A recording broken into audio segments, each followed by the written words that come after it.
जय सियाराम. मी पूनम आणि पूनम ब्लॉगमध्ये तुमचं खूप खूप स्वागत करत आहे. माझ्या वडिलांना आलेला एक छान असा अनुभव तुमच्याबरोबर मी शेअर केलेला आहे. व्हिडिओ कुठंही न स्किप करता ऐका, कारण ते काय घडलं आहे ना ते पूर्ण व्हिडिओमध्ये डिटेल सांगितलेलं आहे. आणि आमच्या इकडं पण असाच भरपूर सारा पाऊस झाला आहे बघा. बघू शकताय जिकडं तिकडं पाणीच पाणी झालेलं आहे. तर व्हिडिओ नक्कीच ऐका. जय सियाराम. बघितलंयच तुम्ही पाणी तर किती आलेलं आहे नदीला. ह्या वर्षी बहुतेक वालाच दुष्काळ आहे, कारण जिकडं तिकडं इतकं पाणी झालेलं आहे आणि पाण्यानं अक्षरशः सगळ्यांचं नुकसानच झालेलं आहे. पाऊसच खूप जोरात व्हायला लागला आहे आणि खूप जास्त प्रमाणात पाऊस आहे. बरेचसं ठिकाणी खूप सारं नुकसान. मोबाईलवर तर सगळ्या न्यूज येतात. असं मोबाईलवरच्या न्यूज बघायला लागलं का पोटात कालवतं आहे. म्हणजे इतकं वाईट परिस्थिती चालू झाली बघा ह्या पावसाने. पाऊस पण थांबायचं काही नाव घेत नाही. आता आमच्याकडं दुपारून थांबलेला आहे आणि रात्री तर न्यूजला ऐकलेलं होतं की आज ढगफुटी होणार. अशी काहीतरी भीतीचं न्यूज ऐकली का मनाला वेगळंच काहीतरी वाटतं बघा. आणि आम्ही रानात आलेले. आमच्या तर गोट्या सगळा शेणाचा रॅचका होऊन बसला आहे, कारण ट्रॅक्टर पण चालवता येईना गेला आहे. पाऊस असल्यामुळं टायर फिरतात आणि शेण पण वडता येईना गेले त्यांच्या मागचं, म्हणजे गाईंच्या मागचं. बघू शकता सगळं म्हणजे शेणाचे ढिगारे झालेले इथं. आणि आज सकाळी धाराती काढल्यानंतर 11 वाजता एकदा शेण वडत असताव. ती शेण काही वडलं नसल्यामुळं कोट्यात सगळं शेण झालेलं आहे. आता शेण ते वडायचं. आणि कारवडी आज काही वर लावल्या नव्हत्या, कारण कारवडींचं कसं जास्त चाल पडली का खराब होत्यात, त्याच्यामुळं म्हटलं नको डोंगराला लावाय. जास्त काय डोंगर लांब नाही. हे दोन्ही झाडांच्या मधलं जे दिसतंय ना तिथेच लावायच्या होत्या. पण तेवढं सुद्धा चालायला त्यांना नको वाटतंय, खूप घाटल्यासारख्या होत्यात, म्हणून आज इथंच ठेवलेलं आहे.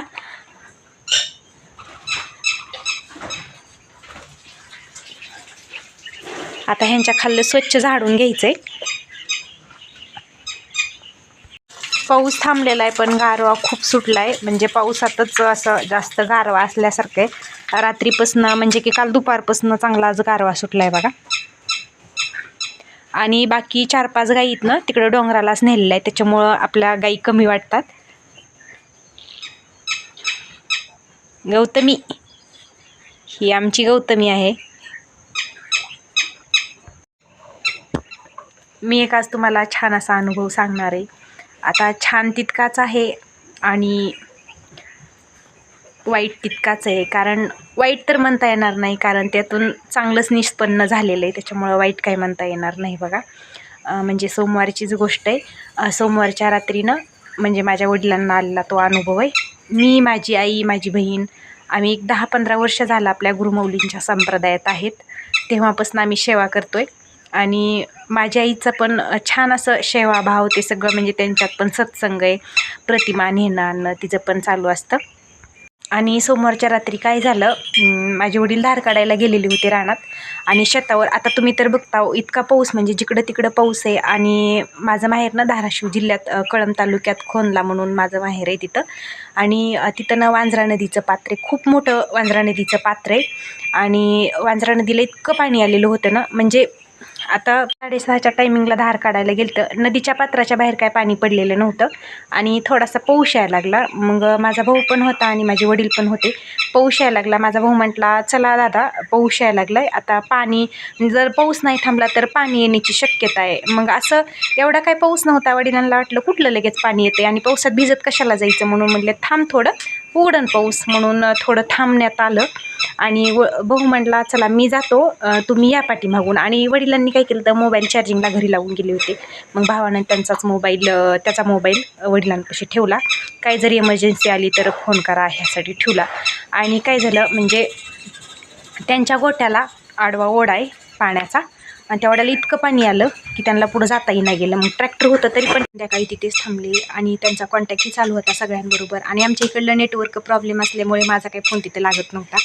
आणि मग बहिणीला ती फोन करत होते, म्हणजे मी चांगला आहे असं तसं, म्हणजे एवढं काय काळजी करायसारखं नाही, एवढं काय पाणी आणखी आलेलं नाही. आणि मोबाईल स्विच ऑफ पडला त्यांचा, 11 वाजता मोबाईल स्विच ऑफ पडला असं.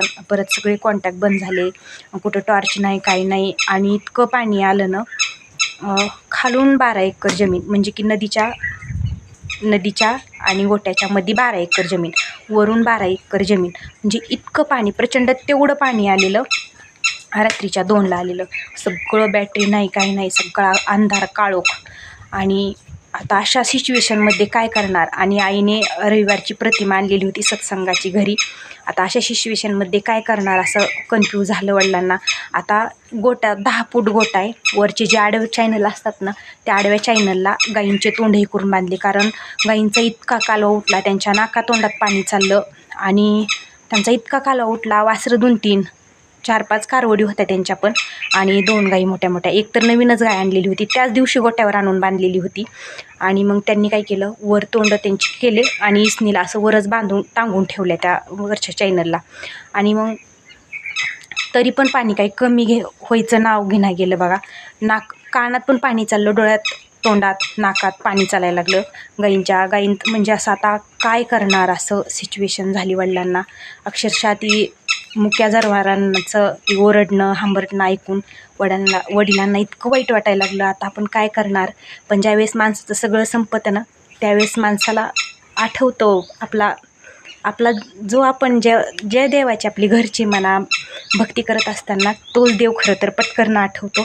आणि माझ्या वडिलांबरोबर हे असंच झालं. पटकरनं आपले जगद्गुरू श्री वडिलांना आठवले. आणि माझे वडील असं गुरुमाऊली किंवा जगद्गुरू श्री स्वामी असं नाहीत म्हणत, श्री गुरुदेव म्हणतात त्यांना. आणि म्हटले, श्री गुरुदेव आता तुमच्याच हातात आहे आम्हाला मारायचं की वाचवायचं. तसं म्हटल्याबरोबर अक्षरशः आपली काडीची अशी काडी पेटवल्यावर आपण कशी ज्योत निर्माण होते, म्हणजे थोडासा जाळ निर्माण होतो, तसं रात्रीच्या 2च्या अंधारात ती जाळ आल्यासारखा वाटला त्यांना. म्हणजे जाळ झाला म्हणले तिथं. आणि टपकरनं पाण्यात पडला. आणि 2-3 कुत्र्याची पिल्ली ती पण ओरडायची वडिलांकडे बघून. आता प्रत्येकाचं जीवच आहे ना ते पण वडिलांकडे बघून ओरडायचे. कोंबड्या. आता 10 फूट वर पाणी गेलेलं. आणि मग वडिलांनी काय केलं, म्हणले आता आम्हाला मारायचं का जगवायचं हे तुमच्याच हातात आहे. असं म्हटल्याबरोबर मी म्हटलं ना, काडीपिटीचा असं थोडासा जाळ आल्यासारखा पाण्यात पडला. आणि वडील पत्र्यावर जाऊन बसले. आणि 2च मिनटात वडिलांनी असं खाली हे करून पाहिलं तर गाईंचे तोंड म्हणजे फुसकार ऐकू यायला लागले, की असं त्यांचं कानातलं नाकातलं पाणी गेले, म्हणजे त्यांच्या गळ्याच्या खाली पाणी गेलेलं होतं बघा. अक्षरशः अंगावर शहारे आणणारा हा अनुभव होता. आणि असं माझ्या वडिलांबरोबर घडलं. त्या रात्री इतकं म्हणजे काळ आलेला होता, पण वेळ आलेली नव्हती. रात्रीच्या 2ला अशा भयान अंधारात सगळा पाण्यातच असं वाटायचं की भवसागर आहे पूर्ण. आणि पूर्ण माझे वडील पाण्यात होते. जेव्हा कोणी नसतं ना आपल्याला, तेव्हा आपली जगद्गुरू श्री असते. आणि आपल्याला प्रत्येक संकटातनं वाचवायचा प्रयत्न आपली जगद्गुरू श्री करत असते. त्या टायमिंगला नुसतं जगद्गुरू श्रींचा धावा केला आणि पत्र्यावर जाऊन नामस्मरण करत बसले. 2च मिनटात पाणी गाईंच्या म्हणजे तोंड रिकामी झाली गाईंचे. आणि एवढं म्हणजे वडिलांना चांगलं वाटायला लागलं की आपण जगद्गुरू श्रींचा धावा केला, पाणी खाली गेलं. वर पत्रेवर रात्रभर बसलेले, पाऊस तर धो पडतंय. आणि पाणी कमी झालं. आणि पत्रेवर वडील माझे बसून राहिले. एक सकाळी 6 वाजेपर्यंत सगळ्यांना काळजी राहिलेली होती. गावात तर असं उठलेलं होतं की आता माझे वडील राहिले नसते, कारण पाणीच इतकं आलेलं होतं की असं वाटायचं ती गेले असते वाहून, त्यांचं काय झालं असं म्हणजे सगळं गावात ही झालेलं होतं बघा, उठलेलं होतं. आणि 6च्या टायमिंगला सगळे म्हणजे सगळ्यांना आता काळजीच राहते. माझा भाऊ, माझे चुलत भाऊ सगळेजण बघायला गेले. गोटामध्ये मी मगाशी म्हटल्यासारखं गोटामध्ये वरून 12 एकर रान, तिकडूनच अशी वडिलांना उजेड आल्यासारखं दिसलं, बॅटरींचा उजेड दिसायला लागला. मग तिथून हाका मारल्या म्हणजे माझ्या भावाने ह्यानी की दादा तुम्ही काय करताय असं म्हणून. तर वडिलांचा आवाज त्यांच्यापर्यंत पोचायचा, पण त्यांचा आवाज ना वडिलांना ऐकू यायचा, पण पाण्याच्या आवाजानं वडील जे हाका मारतात ना त्यांना पोचत नव्हतं. मग असं झालेलं होतं बघा. वडील म्हणले मी सुखरूप आहे, माझी काय काळजी करू नका, तुम्ही घरी जावा आणि पाणी कमी झालं का मग निघता येईन बाहेर. आणि रात्रभर पाऊस चालू. इतकी म्हणजे थंडी वाजायलेली. मला म्हटले काही हाक मारता येत नाही, ओरडता येत नाही, कारण मी जास्त काकडलेलो आहे असं म्हटलेले. मग माझे भाऊ ते सगळे माघारी गेले आणि पाऊस तर चालूच होता. मग माझ्या चुलत भाऊजाया ती घरी यायच्या. माझ्या आईला म्हणायच्या, काकी पाऊस तर खूप जोरात चालू आहे, कसं आपले दादा कसे असतील, कुठं असतील, असं म्हणजे काळजीच न. कसं हो काकी, पाणी कमीच नाही आणखी. पण आईंचा विश्वास इतका गुरुमाऊलींवर. आईनं म्हणायचं, आहे स्वामी माऊली, आहे आपली जगद्गुरुश्री, काही नाही, काही काळजी करायची नाही. म्हणजे इतका ठाम विश्वास होता. म्हणजे गुरुमाऊली बघा, इतकी आपली परीक्षा नाही म्हणता येणार. ही कठीण सिच्युएशन असताना सुद्धा म्हणजे असं आईने आध्यात्मिक शाळा पण ऐकली आणि देवपूजाही केली. माऊलींची प्रतिमा घरी आणलेली होती सत्संगाची. देवपूजा ती सगळं झालं, आवरलं. पण पाणी काही कमी व्हायचं नाव घेणार, कारण गावात पण पाणी शिरलं होतं. म्हणजे जे काय घरं कडला असतात ना, त्या कडच्या घरातनं कमरा इतकं पाणी, इतकं म्हणजे पाणी शिरलेलं होतं. आणि आता मग काय करणार. मग रेस्क्यू टीम बोलवण्यात आली. म्हणजे की ह्याच्यावरनं परांड्यावरनं बोट ती सगळं नेलं आणि वडिलांना सुखरूप बाहेर काढलं. आणि नवीन गाय घेतलेली होती. जर गुरुमाऊलींना ह्याच्यातनं असं पण समजत आहे की त्यांचं वडील जर माझे त्या दिवशी रात्री जर थांबत नव्हते तर त्यांचं 2-2.5 लाखाला घर बुडालं असतं. तर तिथं थांबल्यामुळं काय झालं, गाईंना वर ते बांधता आलं. आणि जर वडीलच नसते तर कोण त्यांना बघणार होतं. अशा खालीच गव्हाणीला अशा आकडून बांधल्यावर कोण बघणार आहे त्यांना. आणि पूर्ण गोट्याला पाणी पत्र्याला चिटकलेलं, 10 फूट कोट आहे ना तेवढा उंच, त्याच्यावर पाणी त्यालाही झालेलं होतं. त्याच्यामुळं गाईंचं काही खरं नव्हतं. आणि बघा असं म्हणजे गुरुमाऊलीला भक्ताचं घरही बुडू द्यायचं नव्हतं. ती शक्ती बघा, जी घरी बसलेली शक्ती होती ना, ती प्रतिमा घरात आणल्यामुळे एवढं अनिष्ट घरावरचं टळलंय असं म्हणायला काही हरकत नाही. खरंच आपल्या ह्याच्यावर किती आसमानी संकट आलं ना, आणि आपण जर गुरूंच्या सानिध्यात असलो ना तर ते नकावून जातं असं म्हणतात. गुरुमाऊली स्वतः म्हणतात. आणि तुम्ही जर म्हणता नकावून तरी का गेलं, तर आपण जर गुरूंच्या सानिध्यात नसतात तर विचार करा आपल्यावर केवढं मोठं संकट आलं असतं. गुरूंच्या सानिध्यात म्हणून नकावून गेलं. त्यांची एक छोटीशी कारवड मेली. आणि जगद्गुरुश्रींनी सुखरूप माझ्या वडिलांना बाहेर काढलं. आता ही जगद्गुरुश्रींचीच कृपा म्हणायची, कारण मला ठाम विश्वास आहे की जगद्गुरुश्रींमुळेच ही झालं आहे चांगलं. म्हणजे की माझे वडील एवढ्या मोठ्या काळातून वाचून आलेत. म्हणजे काय बघा, 24 एकर रानात ते पुढं पाणी, आणि तेवढ्या पाण्यातून येणं अशक्यच आहे. कारण सगळीकडं अशी वार्ता पसरलेली होती, बाहेर तर सगळीकडं कुजबूज चालू होती की ते आता वाहूनच गेले. कारण रात्रीच्या 2ला इतका पाऊस झालेला आणि इतकं पाणी आलेलं. असल्या भयानक पाण्यात कशाला राहतात. वांजरेचं पात्र एवढं मोठं आहे, ते पात्र सोडून तिनं 24 एकर रानात बाहेर पाणी पाडलेलं होतं. बघा, मग विचार करा किती ती पाणी असेल. अक्षरशः माझे गुरुमाऊलींनी माझ्या वडिलांना खरंच वाचवलंय. गुरुमाऊलींचे इतके उपकार आहेत ना आपल्यावर. खरंच आपण खरंच गुरुच्या सानिध्यात, खरंच आपलं काहीतरी पुण्य असेल म्हणून आपण गुरुमाऊलींच्या सानिध्यात आलात. आणि एवढ्या मोठ्या मोठ्या संकटातून आपली गुरुमाऊली सतत आपल्याला वाचवत राहते. मग कुठलीही गोष्ट झाली ना, आता आपण म्हणतो ना असं का झालं, असं नाही व्हायला पाहिजे होतं. जे काही होतं ना ते सगळं म्हणजे सगळं चांगल्यासाठीच होतं. आपण त्याच्या मागचा आपल्याला विचार माहिती नसतो आणि त्याच्यामुळे आपण उगा अज्ञानपणात म्हणतो ही नाही माझ्याबरोबर, असं नाही व्हायला पाहिजे होतं. आता त्या दिवशीच वडिलांच्याहून विचार करा ना. माझे वडील आता तिथं नाही थांबायला. बऱ्याच जणांचं असं पण म्हणणं आलं की कशाला जायचं, इतकं नदीला पाणी येतंय म्हणल्यावर कशाला तिथं थांबायचं. बरेच माणसं ओरडायला लागले आमच्या वडिलांना. जर त्या दिवशी रात्री माझे जर वडील थांबले नसते तर त्यांचं 2.5 लाखाला घर जळालं असतं. आणि माझे वडील थांबले म्हणून त्यांचं घर बुडायचं वाचलं बघा 2-2.5 लाखाला. तर जे काही होतं ना ते सगळं चांगल्यासाठीच होतं. आणि गुरुमाऊली सदैव आपल्या पाठीशी असते. फक्त आपल्या गुरुमाऊलीवर नितांत प्रेम आणि श्रद्धा, भाव, भक्तीच फक्त आपली गुरुमाऊली आपल्याला मागत असते. बाकी काही नाही हो. आपल्याला गुरुमाऊली म्हणते का मला पैसे द्या, मला धन द्या, काही दौलत द्या, काहीसुद्धा मागत नाही. फक्त भोळा भाव, प्रेम. आणि हा अनुभव आहे ना म्हणजे सगळ्यापर्यंत पोचवा.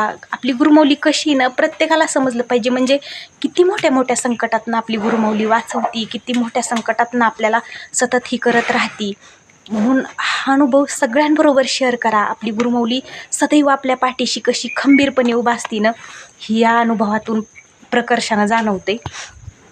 आणि गुरुमौलींनी ह्याच्या 2-3 दिवस म्हणजे 4-5 दिवसाखाली सांगितलं होतं की मी आता लाईव्ह आध्यात्मिक शाळा असते. बऱ्याच मला जे ऐकतील ना आपले संप्रदायातले, त्यांना सगळ्यांना माहिती आहे आपली गुरुमौली लाईव्ह असते आध्यात्मिक शाळा, दररोज सकाळी 6 ते 7 चालू असते. असं सगळ्यांना माहिती, माझे गुरुबंधू गुरुभगिनी यांना. पण जे काही नवीन असतील ना त्यांना माहीत नसणारच लाईव्ह म्हणजे आध्यात्मिक शाळा काय असं. आणि त्या लाईव्ह म्हणजे आध्यात्मिक शाळेत सांगितलं होतं की मी जे आध्यात्मिक शाळेत सांगतो ना ते आता कुठलं म्हणजे आपले आता माणूस म्हटल्यावर अवगुण सद्गुण सगळं माणसाच्या अंगात असतात.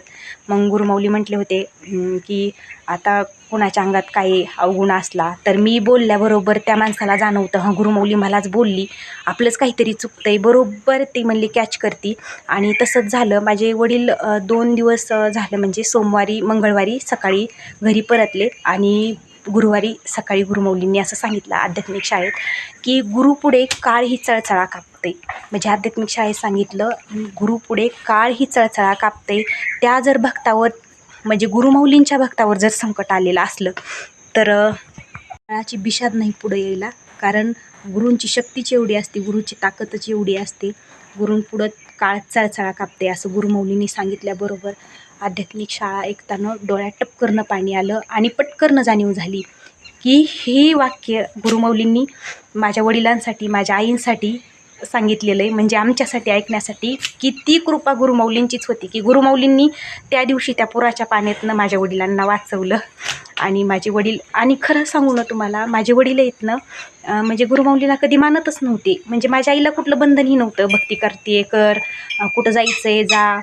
माझी आई ना हिंदू संग्राम सेनेत आहे, त्याच्यामुळं तिची सेवा आली का ती जशी होईन तशी, म्हणजे एवढं काही लगे सारखं जात नाही असं म्हणणंही चुकीचं आहे. कारण आता आपल्या घरात कसं असतं जास्त करून पुरुषांच्या ह्याच्यावर असतं जायचं. म्हणजे आता आपल्या घरातले आपले नवरेच म्हणजे की पुरुषच जर स्वामींच्या सेवेत असले का तर खूप छान आहे त्या स्त्रीसाठी, म्हणजे स्त्रीसाठी की आपण कुठंही स्वामींच्या सेवेत जाणं हे करणं. पण तसं काही नव्हतं. म्हणजे माझी आई पण, आणि आईला कुठलंही बंधन नव्हतं, आईला पण जा हे असं होतं वडिलांचं. आणि मग मानत नव्हती. बघा त्या टायमिंगला कसं पटकरनं जगद्गुरुश्रींची आठवण झाली आणि जगद्गुरुश्रींनी वाचवलं पण. म्हणूनच म्हणते काहीच लागत नाही आपल्या जगद्गुरू माऊलींना, फक्त 10 मिनटं भक्ती. स्वप्नातसुद्धा वाईट चिंतू नका, तुम्ही जगा दुसऱ्याला जगवा. किती गुरुमौलींचे सोप जर पाळलं ना तर खरं आपल्याला काहीही कमी पडणार नाही. आणि जरी का आपल्यावर आता आम्ही शिष्य आहेत, कोणी साधक आहे, त्यांच्यावरही असं नाही आहे की आमच्यावर कधी वाईट वेळ येतच नाही, असं पण नाही, येते. पण त्या सिच्युएशनमध्ये आपण कसं राहायचं, त्या सिच्युएशनमधनं कसं बाहेर पडायचं, काय करायचं, असं म्हणजे स्वामीजींच्या कृपेनं, आपल्या जगद्गुरुश्रींच्या कृपेनं सगळं म्हणजे गुरुमौली ती करून घेते आपल्याकडून. आणि ह्या सिच्युएशनमध्ये आपण काय करायला पाहिजे अशी सदैव आपल्याला बुद्धी ताकद देत असते आपली गुरुमौली. म्हणून जे काही मला नवीन बघणारे असतील त्यांनी पण तुम्ही दररोज 10 मिनटं भक्ती करून बघा. तुमच्याकडं मोबाईल आहेत, प्रत्येकाकडे आता मोबाईल आहे, तर जगद्गुरू नानीधाम ऑफिशियल हे गुरुमौलींचे चॅनल आहे, तर तुम्ही सर्च करून पाहू शकता. खूप छान गुरुमौलींचं कार्य आहे. आणि आता तर दिंडी चालू आहे, 7 पीठावरनं दिंड्या निघालेल्या आहेत. एक 40 दिवस दिंडी चालते. नागपूर दिंडी तर अक्षरशः 40 दिवस, 1 महिना चालते. आणि त्याच्यात वृक्षारोपण आहे, ग्लोबल वॉर्मिंग आहे. बघू शकताय तुम्ही, सर्च करून पहा, तुम्ही बघा, तुम्हाला पाहायला भेटेल गुरुमौलींचं कार्य केवढं महान आहे. आणि बघा एका ठिकाणी असून सर्वत्र आहे गुरुमौली आपली. म्हणून त्या दिवशी रात्री नाही का आलेला अनुभव तुम्हाला तर ऐकलायच तुम्ही. आणि त्याच्यामुळे तुम्ही जरूर सर्च करून बघा गुरुमौलींचं कार्य. आणि भक्तिमार्गात या गुरुमौलींच्या वेद पाठशाळा येतात. धर्मवापशी केली म्हणजे आपल्या हिंदू धर्मातले 85,000 घरवापशी माणसांची केलेली आहे. CBSE बोर्ड आहे नानीजला 12वीपर्यंत, आता तर ग्रॅज्युएटपर्यंत शाळा उघडायची म्हणजे एवढं. आणि सगळं विनामूल्य वेद पाठशाळा आहे. खूप सारे कार्य येतं. मला काय, माझी काय खरंच अवकात नाही कार्य सांगण्याची, पण जेवढे काय मला माहिती आहेत, ॲम्ब्युलन्स सेवा आहे, खूप खूप मोठ्या सेवा आहेत. तुम्ही सर्च करून पाहू शकता, तुम्हाला पण हळूहळू सगळं माहीत होईल. नवीन असाल तर ती बघाच तुम्ही, नानीधाम ऑफिशियल, जगद्गुरू नानीधाम हे 2 चॅनल. आणि आणखी 2 चॅनल आहेत, मला त्याबद्दल एवढी काय माहिती नाही, पण हे 2 चॅनल आहेत ना ते प्रकर्षानं माहिती तर. आणि त्याच्याबद्दल तुम्ही बघू शकताय सर्च करून, तुम्हाला सगळी माहिती मिळून जाईल. जगद्गुरू माऊलींची देहदान आहे, तर मला जेवढे काही वरवर आठवतात ना तेवढे मी तुम्हाला सांगते. देहदान सेवा आहे बघा, 56,000 व्यक्तींनी देहदान फॉर्म भरलेले. तर म्हणजे जिवंत असताना भरलेले फॉर्म इथं, आणि आत्ता काहीतरी 150 देहदान झालेले इथं बघा. 160 काहीतरी झाले तर देहदान एवढे झाले तर. परत ऑर्गन डोनेट पण झालेले इथं, काहीतरी 70 ऑर्गन डोनेट झालेले इथं. आणि माझ्याकडून जर काही चुकीचे शब्द गेले असतील तर मोठ्या मनानं माफी करा, कारण माझेच गुरुबंधू गुरुभगिनी ऐकणारे आणि नवीन पण ऐकणारे इथं. आता थोडंसं बोलताना होतं इकडं तिकडं, तर खरंच मोठ्या मनानं माफ करा मला. जसं की मला माझ्या गुरुमौलींनी अनुभव सांगण्यासाठी ही स्फूर्ती दिली आणि त्याप्रकारे मी माझा अनुभव तुमच्यापुढं सांगितलेला आहे. असे खूप अनुभव आहेत, असंख्य अनुभव आहेत, क्षणाक्षणाला येतात. गुरुमौली सदैव आपल्या पाठीशी असते. आणि खरंच जर काही चुकलं असेल तर मोठ्या मनानं माफी करा.